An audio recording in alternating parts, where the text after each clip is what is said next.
गुरु घासीदास बाबा की जीवन कथा। गुरु घासीदास बाबा छत्तीसगढ़ के महान संत और समाज सुधारक थे।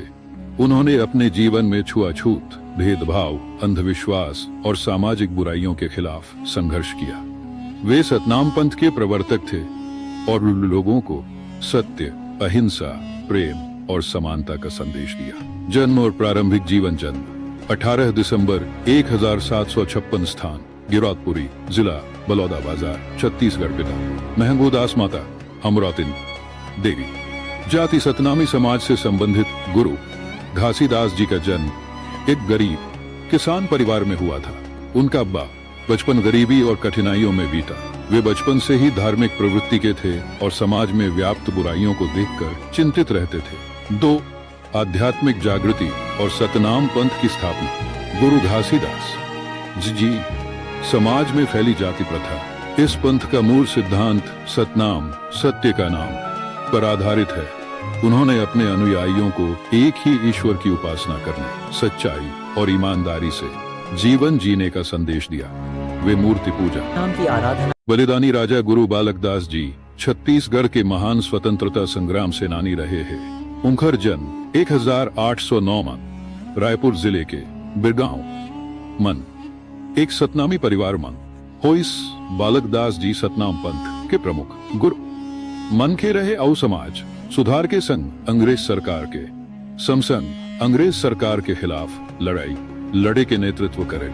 उनकर बलिदान के कहानी जब 1857 की स्वतंत्रता संग्राम चालू हुई, तब बालकदास जी अपन अनुयायी मन ला एकजुट करीना वो अंग्रेज मन खेला।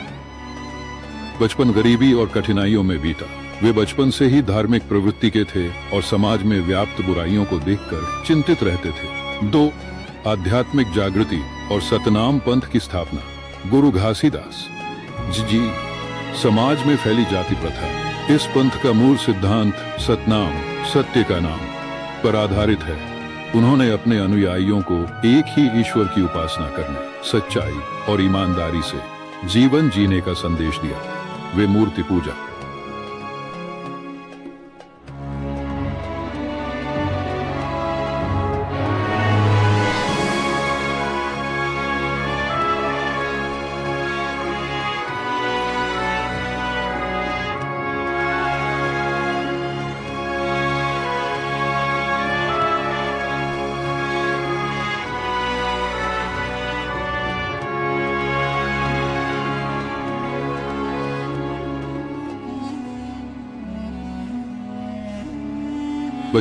बचपन गरीबी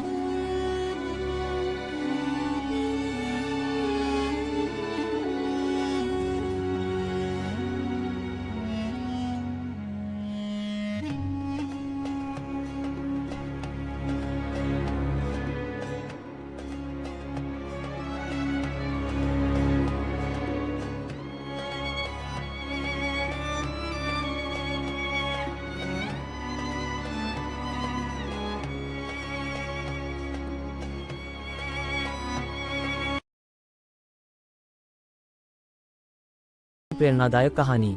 जन्म और बाल्यकाल। गुरु घासीदास बाबा जी का जन्म 18 दिसंबर 1756 को छत्तीसगढ़ के गिरौदपुरी, वर्तमान में बलौदाबाजार जिला में एक साधारण परिवार में हुआ था। वे एक दलित परिवार से थे जिन्हें समाज में भेदभाव और अन्याय का सामना करना पड़ता था। बाल्यकाल से ही वे अन्याय के खिलाफ आवाज उठाने लगे और समाज में फैली बुराइयों को दूर करने के लिए प्रयासरत रहे। समाज में भेदभाव का अनुभव। एक बार की बात है, गुरु घासीदास अपने खेत में हल चला रहे थे। उसी समय उन्हें प्यास लगी और वे पास के कुएं पर पानी पीने गए, लेकिन ऊंची जाति के लोगों ने उन्हें पानी पीने से रोक दिया और अपमानित किया। इस घटना ने उनके मन को झकझोर दिया और उन्होंने संकल्प लिया कि वे समाज में समानता और न्याय की अलग जगाएंगे। सत्य के मार्ग पर चलने का संकल्प। गुरु घासीदास ने जंगल में कठोर तपस्या की और आत्मज्ञान प्राप्त किया। उन्होंने अनुभव किया कि सच्चा ईश्वर कोई मूर्ति या व्यक्ति नहीं बल्कि सत्य है। उन्होंने सतनाम का संदेश दिया, जिसका अर्थ है सत्य ही ईश्वर है। सतनामी पंथ की स्थापना। उन्होंने समाज में फैली कुरीतियों, ऊंच नीच के भेदभाव, छुआछूत और अन्याय के खिलाफ आवाज उठाई और सतनामी समाज की स्थापना की। उन्होंने कहा कि सभी इंसान एक समान हैं, चाहे वे किसी भी जाति, धर्म या वर्ग के हों। सामाजिक सुधार और नशा विरोध। गुरु घासीदास ने लोगों को शराब और अन्य नशों से दूर रहने की प्रेरणा दी। उन्होंने मेहनत और ईमानदारी से जीवन जीने की शिक्षा दी। गिरौदपुरी धाम की स्थापना। गुरु घासीदास ने अपने प्रवचनों से लाखों लोगों को प्रभावित किया। उन्होंने गिरौदपुरी को एक पवित्र स्थल के रूप में विकसित किया, जो आज भी उनके अनुयायियों के लिए तीर्थस्थल है। इच्छा मृत्यु और देह त्याग। कहा जाता है कि 1836 में गुरु घासीदास ने गिरौदपुरी में इच्छा मृत्यु लेकर अपना पार्थिव शरीर त्याग दिया। लेकिन उनकी शिक्षाएं आज भी समाज को सत्य, अहिंसा और समानता के मार्ग पर चलने की प्रेरणा देती हैं। गुरु घासीदास बाबा जी की शिक्षा से क्या सीखें? 1. सत्य और न्याय के मार्ग पर चलें। 2. सभी इंसानों को समान समझें और भेदभाव न करें। 3. कुरीतियों और अंधविश्वास से दूर रहें। 4. मेहनत और ईमानदारी से जीवनयापन करें। 5. नशे से दूर रहें और समाज को सुधारने में योगदान दें। गुरु घासीदास बाबा जी का जीवन समाज के लिए एक प्रेरणा है।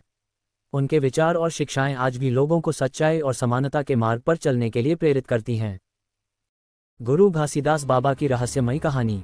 छत्तीसगढ़ की पवित्र भूमि पर एक संत ने जन्म लिया, जिनका नाम था गुरु घासीदास बाबा।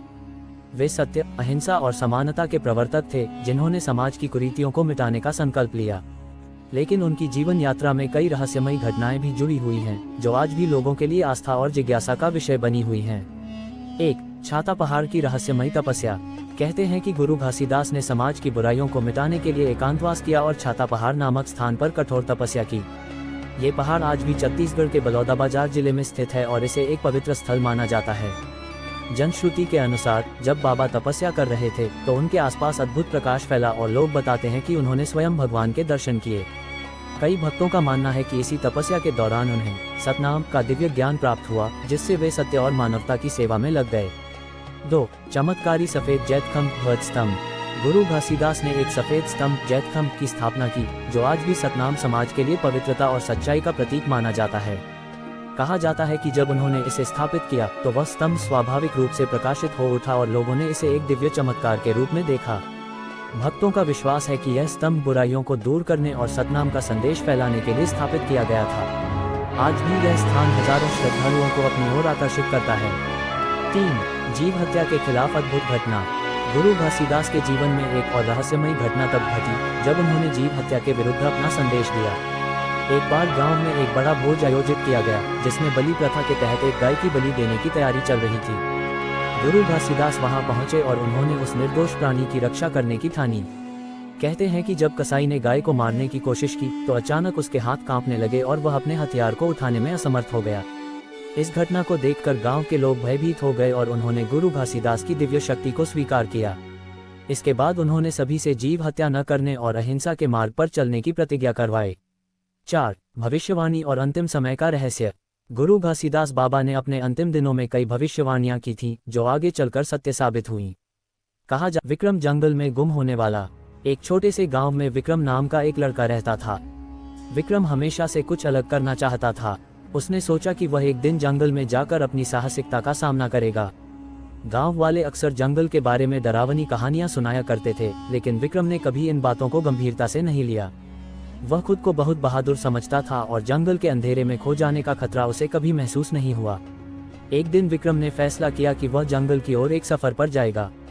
उसने अपने साथ एक छोटा बैग लिया, जिसमें कुछ खाने पीने का सामान, एक जलती हुई लकड़ी और एक चाकू रखा। विक्रम का मानना था कि जंगल में बहुत कम समय में उसे न केवल साहसिक अनुभव मिलेगा, बल्कि वह खुद को और ज्यादा समझ पाएगा। जंगल में कदम रखते ही विक्रम ने महसूस किया कि यह जगह बिल्कुल अलग थी। चारों ओर हरे भरे पेड़, झाड़ियां और अजीब सी आवाजें आ रही थीं। विक्रम ने सोचा, ये जंगल तो बहुत खूबसूरत है, मुझे कुछ और समय बिताना चाहिए। वह गहरे जंगल की ओर बढ़ता गया, लेकिन थोड़ी ही देर में उसे एहसास हुआ कि वह रास्ता भूल चुका है। घना जंगल, पेड़ों का ऊंचा होना और बीच बीच में बेतरतीब सी झाड़ियां उसे भ्रमित करने लगीं। अब उसे डर सताने लगा था। विक्रम ने सोचा कि वह थोड़ी देर के लिए आराम करेगा और फिर वापस रास्ता ढूंढेगा। लेकिन समय के साथ जंगल की अंधेरे में उसकी परेशानी बढ़ने लगी। वह धीरे धीरे खोता चला गया। अचानक उसे एक शेर की दहाड़ सुनाई दी और उसकी धड़कन तेज हो गई। वह डर के मारे कांपने लगा। उसने सोचा, अब क्या होगा, अगर मुझे कुछ हो गया तो।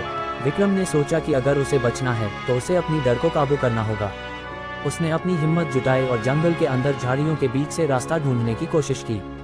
उसे लगा कि अगर वह डर के मारे रुक जाएगा तो शेर या अन्य जंगली जानवर उसे अपना शिकार बना लेंगे।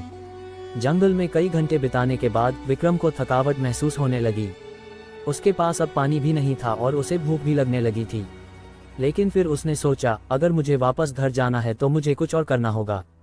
मुझे अब खुद को इस मुश्किल से बाहर निकलने के लिए मानसिक रूप से तैयार करना होगा। विक्रम ने अपनी सारी ताकत को एकजुट किया और सोचा कि अगर जंगल में रहकर जीना है तो उसे खुद को जंगल के एक हिस्से के रूप में देखना होगा। जंगल में अपनी मौजूदगी को महसूस कर वह धीरे धीरे अपने रास्ते पर वापस लौटने लगा। उसने अपने आसपास के पेड़ों और झाड़ियों का ध्यान से अवलोकन किया और यह समझने की कोशिश की कि ये प्राकृतिक संकेत क्या कह रहे थे।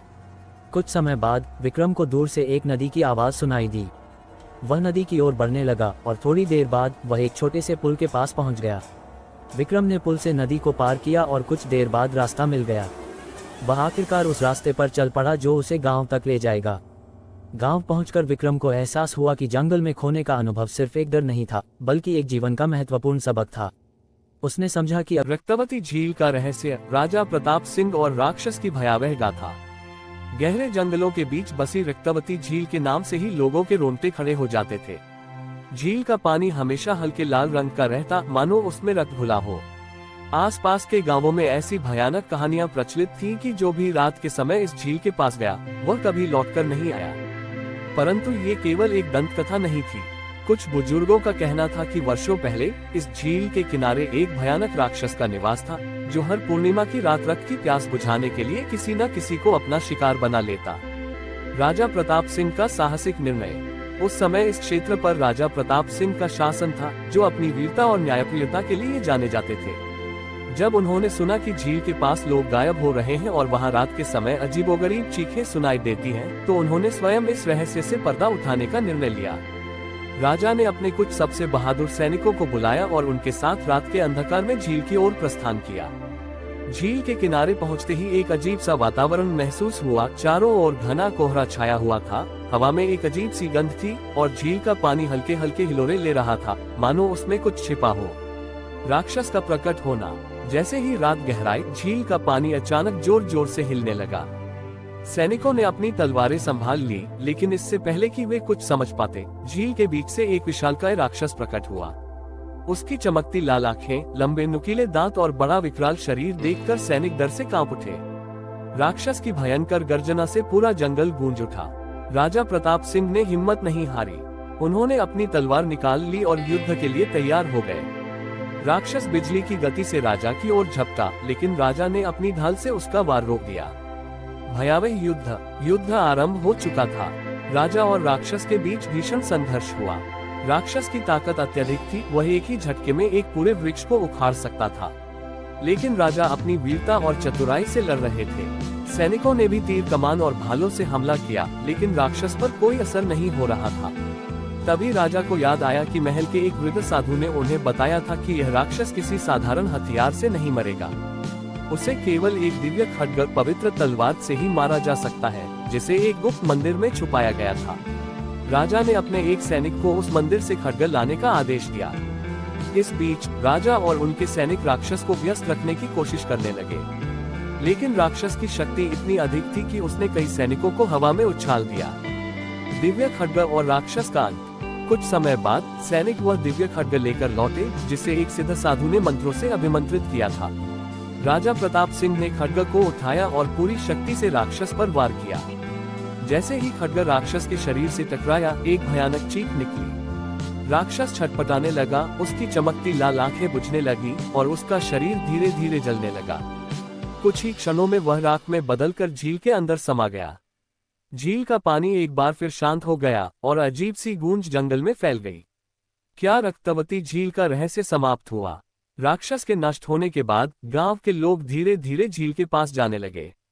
कहा जाता है कि इसके बाद वहां कोई गाय। नागकन्या की रहस्यमयी कहानी भाग 1। नागवंश का श्राप और प्रतिशोध।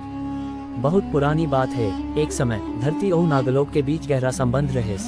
नागलोक के राजा वासुकी अपन नागवंश के रक्षा करत अपन लोकल सुरक्षित रखे रहिस। फिर मनुष्यों के लालच धीरे धीरे ओ संबंध ल तोड़त गेस। मनुष्यों के दुनिया मन एक प्रतापी राजा चंद्रसेन रहय, जौन बहुते पराक्रमी और चतुर रहिस। फिर ओ का मन एक बड़ा अभिलाषा रहिस, अमरता, नागमणि की चोरी।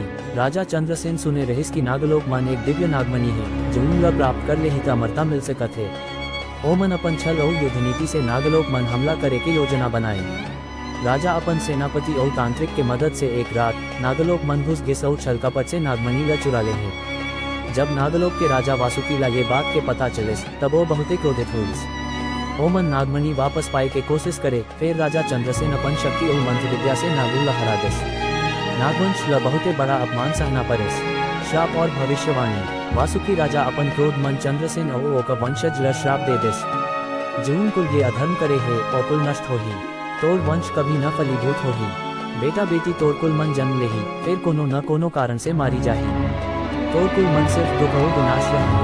राजा चंद्रसेन शुरुआत मन खुशी हो दिस, फिर धीरे धीरे और श्राप के असर दिखे लगिस।